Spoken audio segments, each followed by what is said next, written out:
नमस्कार विद्यार्थी मित्रांनो, मी पी-एस-आय ऋषिकेश दगडे, कंबाईन मेंटर ऑफिशियल या युट्यूब चॅनलवर तुमचं सर्वांचं स्वागत आहे. तर मागच्या व्हिडिओ सायन्सचा व्हिडिओ रोहित सरांचा झाला तो तुम्ही बघितलाच असेल. तर आपला आजचा व्हिडिओ हा इतिहास या विषयाचा आहे. तर आपण या व्हिडिओमध्ये काय बघणार आहोत की अननोन प्रश्न, त्यानंतर कन्फ्यूज वाटणारे प्रश्न आणि आउट ऑफ बॉक्स जाणारे प्रश्न कशा प्रकारे सॉल्व्ह करता येईल हे बघणार आहोत. जर इथून मागे जर आपण बघितलं आता रिसेंटली पॅटर्ननुसार तर आयोगाचे पेपरमध्ये बरेचसे प्रश्न आउट ऑफ बॉक्स जाताना दिसत आहेत. बऱ्यापैकी आपले 100 प्रश्नांपैकी 60 ते 65 प्रश्न हे आपले बुकमधनं किंवा आपल्या वाचण्यात असतात. तर 30 ते 35 प्रश्न हे आपले कधी न वाचल्यातले वाचण्यामध्ये येणारे नसतात. तर आपला हा प्रयत्न या व्हिडिओच्या माध्यमातून असा असणार आहे की की आपण लॉजिकनुसार किंवा जे काही पीवायक्यूचा अप्रोच आहे त्या माध्यमातून कशा प्रकारे आपण जास्तीत जास्त प्रश्न सॉल्व्ह करण्याचा प्रयत्न असणार आहे. मी काय जे काही 3-4 वर्ष अभ्यास केला आहे त्या 3-4 वर्षाच्या अभ्यासाच्या माध्यमातून जे काही मी पीवायक्यूच्या बेसवर काही जे काही लॉजिक्स बनवले आहेत किंवा अप्रोच सेट केला आहे ते मी तुम्हाला सांगण्याचा प्रयत्न करणार आहे. पण लॉजिक आणि अप्रोच सांगण्याच्या अगोदर मी तुम्हाला एक सांगू इच्छितो की सुरुवातीला तुम्ही प्रश्नाचा बघताना नॉलेज बेसवरच बघितला पाहिजे. डायरेक्टली लॉजिक आणि अप्रोच न जाता तुमच्या नॉलेजवर पहिल्यांदा सॉल्व्ह करण्याचा प्रयत्न करा. आणि बऱ्याच जणांचा इतिहास विषयाची भीती असते की मार्क्स येत नाही वगैरे. तर या व्हिडिओचा तुम्हाला जास्तीत जास्त फायदा होईल. नक्कीच तुम्हाला व्हिडिओचा फायदा होईल. तर इतिहासाचे जे काही 10 प्रश्न असतात त्यापैकी 6-7 प्रश्न तुमच्या वाचण्यातले असतात. तर 2-3 प्रश्न आउट ऑफ बॉक्स असतात. तर ते कशा प्रकारे लॉजिकच्या माध्यमातून सॉल्व्ह करता येईल हे बघू आपण. तर ठीक आहे, आपण बघू वन बाय वन लॉजिक कशा प्रकारे हे करता येईल ते. तर बघा, पहिलं लॉजिक आहे आपलं, जर काहीच माहित नसेल तर आन्सर मध्ये जास्तीत जास्त असलेलं ऑप्शन घ्यायचं और ऑल ऑफ द अबव असलेलं ऑप्शन घ्यायचं. म्हणजे जसं की बऱ्याच जणांना हे परिचयाचं आहे की कशा प्रकारे हा प्रश्न सॉल्व्ह करायचा. म्हणजे बऱ्याचदा काय करतं, सध्या इतिहासाच्या प्रश्नामध्ये आयोग खूप सारे नाव देतं आणि सगळे नाव घेण्याचा एक ऑप्शन असतो की ऑल ऑफ द अबव, तो पण एक ऑप्शन असतो आणि बऱ्यापैकी जास्तीत जास्त ऑप्शन असलेला तो पण एक ऑप्शन असतो. तर बघा इथं आता की छत्रपती शाहू महाराजांनी खालीलपैकी कोणत्या वृत्तपत्रांना आर्थिक मदत केली? विजयी मराठा, तरुण मराठा, कैवारी आणि तेज. आता अशा प्रश्नाचं काय होतं जनरली की आपण अशा प्रश्नामध्ये कधी विचार करत नाही की आयोग अशा प्रकारे प्रश्न विचारेल की असं काय विचारू शकतं. तर मग अशा प्रश्नामध्ये तुम्ही काय अप्रोच ठेवायचा की तुम्ही कधी वाचलेलं पण नाहीये आणि तुम्ही अशा प्रकारचा कधी विचार पण केलेला नाही, तर तुम्हाला माहिती पण नाही की याचं उत्तर काय असेल. तर अशा ठिकाणी तुम्ही नाकारायचंच नाही. बऱ्यापैकी तुम्ही ऑल ऑफ द अबव घेण्याचा प्रयत्न करायचा. आणि तुम्ही आता हा प्रश्न बघितला इथे डेमो म्हणून आपण 2-3 प्रश्न बघणार आहोत. पण नंतर तुम्ही अशा प्रकारचे जे काही प्रश्न आलेत ना आयोगाचे ते पण बघून घ्यावे. तुमचा कॉन्फिडन्स चांगल्या प्रकारे वाढेल. आता पुढचा प्रश्न बघा. सेम त्या प्रकारचा प्रतियोगिता सहकार पक्ष स्थापनेत टिंबटिंब यांचा सहभाग होता. आता सहभाग होता हा विचारला. आता सहभाग बऱ्यापैकी खूप जणांचा असू शकतो ना. इथे 4 दिले. उद्या वेगळ्या प्रकारचा असाच प्रश्न येईल की आणखी कोणाचा सहभाग होता. तर तुम्ही अप्रोच एक डेव्हलप करा की असे प्रश्न आले तर काय कशा प्रकारे उत्तर क्लिक करायचं. आता बऱ्यापैकी प्रतियोगिता सहकार पक्ष स्थापनेत नचिकेकर हे सगळ्यांना माहिती, पण बाकीचे 3 नावं तुमच्यासाठी नवीन आहेत. तर मग या प्रश्नामध्ये काय करायचं तुम्ही की डाऊट नाही घ्यायचा की मदन मोहन मालवीय असतील, डॉक्टर वाशी मुंजे असतील किंवा लोकनायक माश्री आणि असतील. तर अशा प्रश्नाचा अप्रोच काय करायचं, तुम्ही जास्तीत जास्त ब्रॉड अप्रोच ठेवण्याचा प्रयत्न करायचा. आणि लॉजिकचं अप्रोच करताना कसं करायचं की क्वेश्चन नुसार तुम्ही लॉजिक लावा, ना की तुम्हाला आल्यानंतर रॅन्डम आपण कसं करतो की अननोन क्वेश्चन आल्यानंतर आपण एक सलग ऑप्शन मारतो. तर तसं न करता प्रश्नाच्या फॉर्मॅटनुसार तुम्ही लॉजिक लावण्याचा प्रयत्न करा. ठीक आहे. आता पुढचा प्रश्न बघा. भारतीय राष्ट्रीय काँग्रेसची खालीलपैकी कोणती अधिवेशने मुंबई येथे आयोजित करण्यात आली? आता जनरली आपल्याला पहिलं आणि 5वं अधिवेशन माहित असतं, पण आपण एवढं पुढचे अधिवेशन पाठ करत नाही ना की 20वं अधिवेशन कुठं झालं किंवा 31वं अधिवेशन कुठं झालं. तर मग अशा ठिकाणी तुम्हाला 2 माहिती आहे, तर ए बी पहिल्याच ऑप्शन मध्ये, पण सीडी बद्दल तुम्हाला शुअर शॉट माहिती नाही. तर मग तुम्ही अशा केसमध्ये काय करायचं की तुम्हाला 100% माहिती नाही ना, तर अशा केसमध्ये तुम्ही जास्तीत जास्त ब्रॉड व्ह्यू ठेवायचा आणि ऑल ऑफ द अबवकडे जाण्याचा प्रयत्न करायचा.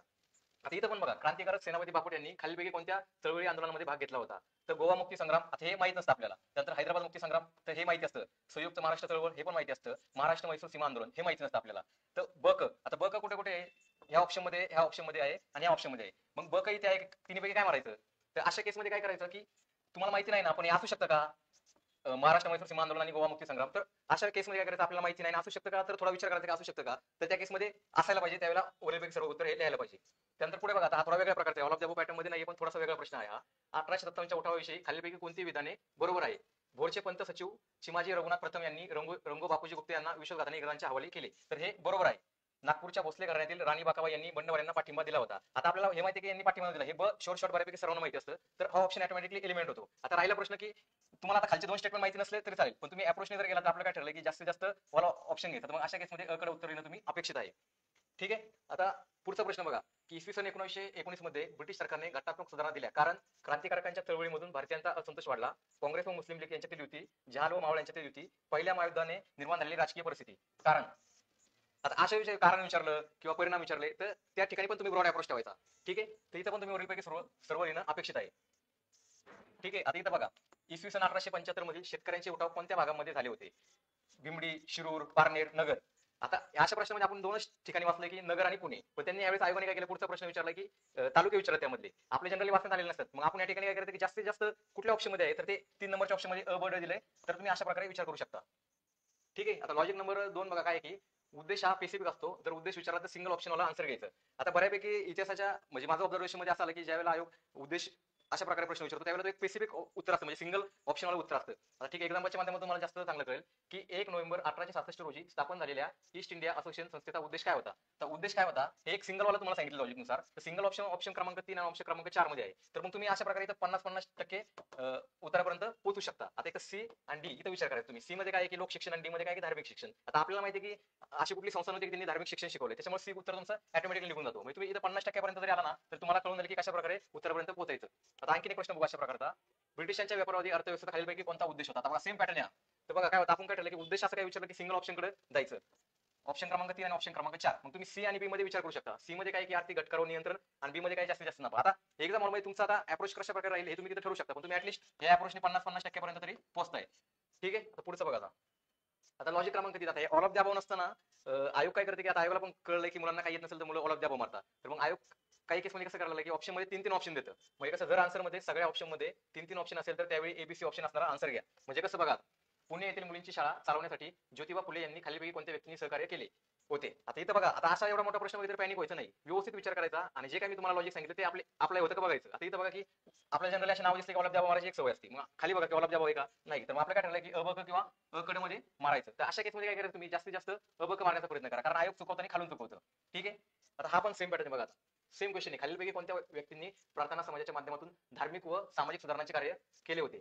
Doctor Atmaram Pandurang, doctor R G Bhandarkar, Vaman Abaji Modak, Narayan Ganesh Chandavarkar, Vitthal Ramji Shinde, न्यायमूर्ती महादेव गोविंद रानडे, गोविंद विठ्ठल कुंटे, राव साहेब मंडलिक. आता या केसमध्ये पण आपल्याला माहिती नसतं की एवढे सर्व व्यक्ती आहेत का मग सेम अप्रोच त्या ठिकाणी तुम्ही ऍप्लिकेबल करायचं पॅनिक व्हायचं नाही. सेम लॉजिक लावायचं अबकवालं. ठीक आहे आता पुढे बघा 1857च्या उठावाच्या वेळी इंग्रजांच्या कोणत्या कर्तबगार सेनांनी महत्वाची भूमिका बजावली होती. आता सेम पॅटर्न येतं बघा अबकड आणि बकड. तर ह्या केसमध्ये पण तुम्हाला सांगितल्याप्रमाणे अबकच उत्तर येते. ठीक आहे आता इथं पण बघा प्रार्थना समाजाबाबत पुढीलपैकी कोणती विधाने बरोबर आहेत. दादोबा तरखडकर यांनी डॉक्टर आत्माराम पांडुरंग, वामन आबाजी मोडक, भाऊ महाजन इत्यादींनी 21 मार्च 1867 रोजी मुंबई येथे प्रार्थना समाजाची स्थापना केली. प्रार्थना समाजामार्फत सोबत पत्रिका सुरू केली. आता हे दोन तर आपल्याला माहिती. आता राहिला प्रश्न 3चा आणि 4चा. तर मग ते अबक घ्यायचं की अबड घ्यायचं. मग अशा केसमध्ये तुम्ही अबकच घ्यायचं आपण सांगितल्याप्रमाणे. ठीक आहे गोपाळ गणेश आगरकरांची पुढीलपैकी कोणती वृत्तपत्रे संबंधित होती. आता बघा केशरी मराठा आपल्याला हे माहिती त्यानंतर वराड समाचार याबद्दल आपल्याला थोडासा डाऊट आहे.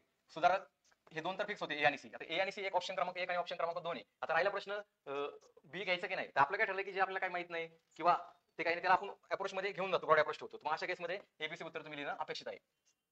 ठीक आहे लॉजिक क्रमांक पुढचं काय आपलं चौथं की काही क्वेश्चनच्या आन्सर मध्ये आन्सर फॉर्मॅट मध्ये खालील प्रकारे ऑप्शन दिले असतात त्यावेळी सिंगल ऑप्शन असणारे आन्सर घ्या. म्हणजे पुढे बघा आता 1932 साली भारतीय उद्योजकांनी पहिली विमान कंपनी सुरू केली. आता आपल्या एवढं तर पहिली म्हणजे ती एकच असेल ना. मग एक असल्यामुळे तुमचं ऑप्शन क्रमांक 1 आणि ऑप्शन क्रमांक 2 तर काय येणार नाही कारण की त्याच्यामध्ये दोन दोन ऑप्शन आहेत ना जसं की अ ब कड तर मग तुमचं सिंगल वाला आन्सर येईल ना एक तर तुमचं ब येईल किंवा अ येईल. म्हणजे तुम्ही इथं वाचल्या 50% पर्यंत पोहोचता उत्तरापर्यंत. ठीक आहे मग तुम्ही एक तर इंडिया नॅशनल एअरवेज किंवा टाटा एअरवेज लिमिटेड उत्तर क्लिक करू शकता. ठीक आहे आता पुढचं पण बघा तुम्ही देशाची खरी उन्नती व्हायची असेल तर प्रथम उन्नत धर्माचा प्रसार झाला पाहिजे. जोपर्यंत धर्मजागृती होत नाही तोपर्यंत खरे यश मिळणार नाही असे यांचे मत होते. आता मत एकच व्यक्तीचं असेल ना इथं दोघांचं मत असण्याचं कारण नाहीये म्हणजे या वाक्यामध्ये. त्याच्यामुळे ऑप्शन क्रमांक 1 आणि ऑप्शन क्रमांक 2 ऑटोमॅटिकली एलिमेंट होतो. आता मग त्याच्यामुळे ऑप्शन क्रमांक 3 आणि ऑप्शन क्रमांक 4 वर तुम्ही विचार करताय. एक तर ते डॉक्टर भांडारकर गोगा असतील किंवा डॉक्टर आत्माराम पांडुरंग तरखडकर असतील. मग तुम्ही अशा प्रकारे एक्झाम हॉलमध्ये विचार करू शकता. आता अननोन प्रश्न एक्झाम हॉलमध्ये असे येणार की पुढे येणार एक्झाम मध्ये 100% येणार आहे. फक्त तुम्ही पॅनिक न होता योग्य प्रकारे मी जे काही अप्रोच सांगते तुम्ही त्या अप्रोचचा वापर केला तर तुमचे जास्तीत जास्त प्रश्न सुटतील. ठीक आहे सेम बघा आदिवासी शेतकऱ्यांच्या क्रांतीचा पहिला नायक कोण होता. आता पहिला विचारला मग तो एकच राहील ना. आता एक वाला ऑप्शन कुठे आहे तर आपला एक तर ऑप्शन क्रमांक 3 किंवा ऑप्शन क्रमांक 4 मध्ये हे दोन तर येणार नाही. त्याच्यामुळे तुम्ही एकतर ब उत्तर टिक करणं अपेक्षित किंवा ड उत्तर टिक करणं अपेक्षित आहे. ठीक आहे मग तुम्ही अशा प्रकारे सॉल्व्ह करू शकता. ठीक आहे लॉजिक क्रमांक 5 बघा आता काही क्वेश्चनच्या नावातच आन्सर असते. आता इथं बघा आता हा खूप अननोन क्वेश्चन आहे जनरली आपण कंबाईनचं जे काही पुस्तक वापरतो त्या पुस्तकामध्ये हा क्वेश्चन तुम्हाला कुठे दिसणार नाही. पण तुम्ही जर शांत डोकं ठेवून पॅनिक न होता जर व्यवस्थित क्वेश्चन वाचता तर तुमचं उत्तर ऑटोमॅटिक मिळेल. जसं की बघा आता वर्ष 1820 मध्ये कोणत्या संस्थेने बंगाली मुलींची शाळा कलकत्ता येथे सुरू केली. ठीक आहे आता बघा Calcutta female juvenile society, British foreign school society, society for native female education आणि स्कॉटिश मिशन. आता बघा इथे त्यांनी हिंट देऊन ठेवली कोलकाता. ठीक आहे मग तुम्ही असा एक्झाम हॉलमध्ये विचार करता काहीतरी प्रश्नाचं उत्तर मिळते का इंग्लिश प्रश्न वाचून काय मिळते का अशा प्रकारे जर विचार केला तुम्ही तर व्यवस्थित तुम्हाला मार्क मिळतील. ठीक आहे आता पुढचं बघा आता काही क्वेश्चनचे आन्सर कॉमन नेम मधून निघते. म्हणजे बघा लॉर्ड डलहौसीच्या कारकिर्दीत भारतात पहिली टेलिग्राफ लाईन टिमोटिमो पर्यंत टाकली होती. आता बघा कलकत्ता ते दिल्ली, मद्रास ते दिल्ली, कलकत्ता ते मद्रास, कलकत्ता ते आग्रा. आता तुम्हाला एवढं तर कळलं की कलकत्ता खूप साऱ्या ठिकाणी एक तर कलकत्ता फिक्स असणार आहे. मग तुम्ही इथं आपण विचारू शकता की कलकत्ता ते दिल्ली, कलकत्ता ते मद्रास, मद्रास ते दिल्ली. मग याच्यावर आणखी तुम्ही कॉमन थ्रू उत्तरापर्यंत पोहोचू शकता. म्हणजे तुम्ही प्रश्नाचं उत्तर काय ते नका बघू फक्त एवढं लक्षात घ्या की कॉमन थ्रू उत्तराकडे कशा प्रकारे पोहोचता येतं. आता पुढचा पण प्रश्न बघा की 1875 मध्ये कामगारांना एकत्रित करून त्यांची कामगार संघटना स्थापन करण्यासाठी पुढीलपैकी कोणती व्यक्ती आघाडीवर होती. आता इथं बघा हे दोन नाव हे तर दोन नाव तर फिक्स नाही सगळ्यांना माहिती, पण हे दोन नावामध्ये उत्तर असणार आहे, एक शापूरजी बंगाली किंवा सोराबाजी शापूरजी. म्हणजे बघा तुम्हाला त्यांनी एकदम म्हणजे हिंट दिली की या दोन्हीपैकी एक उत्तर असणार आहे. आता पुढे बघा की शेवटचं लॉजिक काय काही क्वेश्चनचे आन्सर आहे एक्सपांड केले असते. एक्सपांड म्हणजे कसं की ब्रॅकेटमध्ये देतात, त्यानंतर ते पूर्ण नाव देतात, मग तुम्हाला क्वेश्चन मधून चांगलं कळेल. टिंबटिंब या शारदा सदनातील पहिल्या विद्यार्थ्यांनी होत्या पंडित रमाबाई, ताराबाई शिंदे, रमाबाई रानडे आणि आनंदीबाई उर्फ बाया कर्वे. आयोगाने पूर्ण त्यांना एक्सपांड का केले, कारण आयोगाला पण माहिती की जर शॉर्ट मध्ये दिलं तर क्वेश्चन कॅन्सल होईल किंवा प्रॉपर क्वेश्चन सेट होणार नाही, म्हणून त्यांनी प्रॉपर एक्सप्लेन करून दिले. त्याच्यामुळे जर तुम्हाला काही येत नसेल तर तुम्ही अशा प्रकारे उत्तराकडे पोहोचू शकता. ठीक आहे. विष्णू बाबा ब्रह्मचारी आणि मिश्र यांच्यातील वाटिंबटिंब पुस्तक आढळतो. वेदोत्त धर्मप्रकाश, अरुणोदय, धर्मविवेचन आणि समुद्र किनारीचा वाद. आता हे बघा इथं पण त्यांनी प्रॉपर एक्सप्लेन करून दिले, कारण की त्यांना पण उत्तर द्यायचं ना विद्यार्थ्यांना नाही का, त्याच्यामुळे त्यांनी प्रॉपर दिले. म्हणजे तुम्ही एकदम सिंपल वेने हा विचार करू शकता.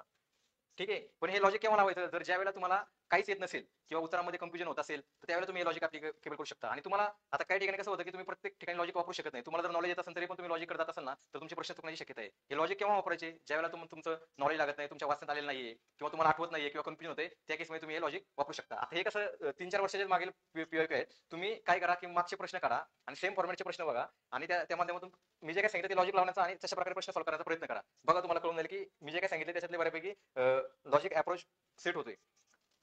ठीक आहे.